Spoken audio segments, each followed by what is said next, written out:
السلام علیکم ورحمۃ اللہ نحمدہ و نصلی علی رسولہ الکریم۔ آپ اگر ہمیشہ کے لیے محفوظ رہنا چاہتے ہیں بواسیر سے، آپ ایک مرتبہ ہمارے ساتھ اس دعا کو پڑھیں۔ بواسیر کا تصور کرتے ہوئے پڑھنا ہے۔ الحمدللہ الذی عافانی مما ابتلاک بہ وفضلنی علی کثیر ممن خلق تفضیلا۔ یہ صرف بواسیر کے لیے ہی نہیں ہے، آپ دنیا کی کسی بھی دکھ کو دیکھ کر اگر اس دعا کو پڑھ لیتے ہیں تو انشاءاللہ ہمیشہ کے لیے آپ محفوظ ہو جائیں۔ آپ ویڈیو کو پورا ضرور دیکھیے گا، کیونکہ آخری میں آپ کی بواسیر بادی بواسیر کا علاج بتایا گیا ہے۔ ہمیں یہ بواسیر سے جو بچے ہوئے ہیں، جسے بواسیر نہیں ہوا ہے، ان کو یہ دعا پڑھنا ہے۔ بواسیر جس کو ہو چکا ہے وہ اس دعا کو نہ پڑھے، اس پر اس دعا کا کوئی فائدہ نہیں ہوگا۔ بواسیر میں ہمیں کیا نہیں کھانا چاہیے؟ ہمیں ہر حال میں پرہیز کرنا ہے۔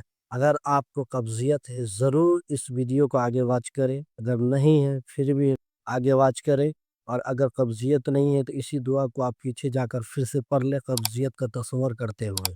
انشاءاللہ قبضیت سے آپ محفوظ ہو جائیں۔ چنا، راجمہ، آپ کو پھول گوبھی، بند گوبھی وغیرہ استعمال نہیں کرنا ہے۔ کولڈ ڈرنکس اور باسی روٹی اور تلی ہوئی روٹی کا آپ کو بھی استعمال نہیں کرنا ہے اگر بواسیر کا مسئلہ آپ کے ساتھ ہے تو۔ وہ چیزیں جو قبضیت بناتی ہے، زیادہ چائے، فاسٹ فوڈ، سفید آٹا اور باہر کی تلی ہوئی چیزیں، زیادہ گوشت اور کم پانی پینا، یہ قبضیت کو بڑھاتا ہے۔ اگر آپ چاہتے ہیں کہ قبضیت بڑھے تو اسے استعمال کریں، اور اگر چاہتے ہیں قبضیت نہ ہو، اگر کسی کو نہیں ہوا ہے، اس چیز سے پرہیز کریں، اور جسے قبضیت ہے، بواسیر ہے، وہ بھی حضرات اس چیز سے ضرور اور لازمی پرہیز کریں۔ روزانہ کم سے کم 8 سے 10 گلاس پانی، نیم گرم پانی، دلیا اور جو، سبزی میں ترائی، کدو، پالک کا استعمال کریں۔ سلاد میں گاجر اور کھیرے کا استعمال کریں۔ وہ حضرات جسے بواسیر کا مسئلہ نہیں ہے، وہ کسی بھی صورت میں قبضیت کا مسئلہ نہ ہونے دے۔ اگر آپ قبضیت سے بچنا چاہتے ہیں تو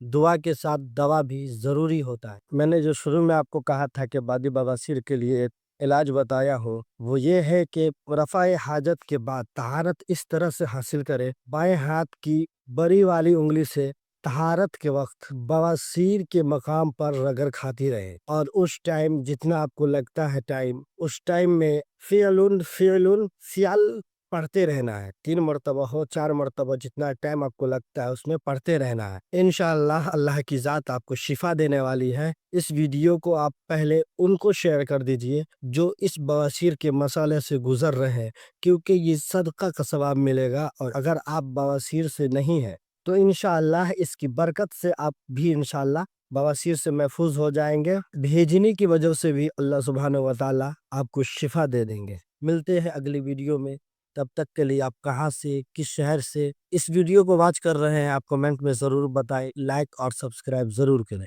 اللہ حافظ۔